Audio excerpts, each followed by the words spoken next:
নমস্কার বন্ধুরা, আমি রূপা। আজ আমি বানাবো ওল ভর্তা। রূপা রান্নাবান্না আপনাদের অসংখ্য ধন্যবাদ। তার জন্য আমার লাগবে পেঁয়াজ আর লঙ্কা আর রসুন, শুকনো লঙ্কা নিয়েছি। আর দেখুন, ওলগুলোকে আমি টুকরো করে কেটে নিয়েছি। আমি প্রেশারে একটা সিটি দিয়ে দেবো।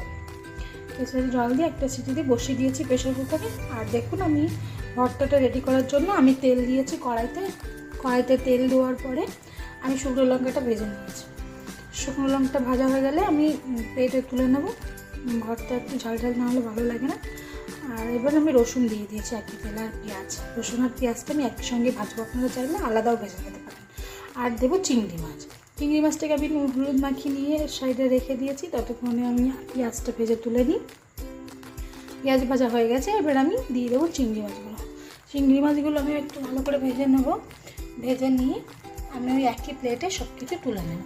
তুলে নেওয়ার পরে আমি এবার ওলটা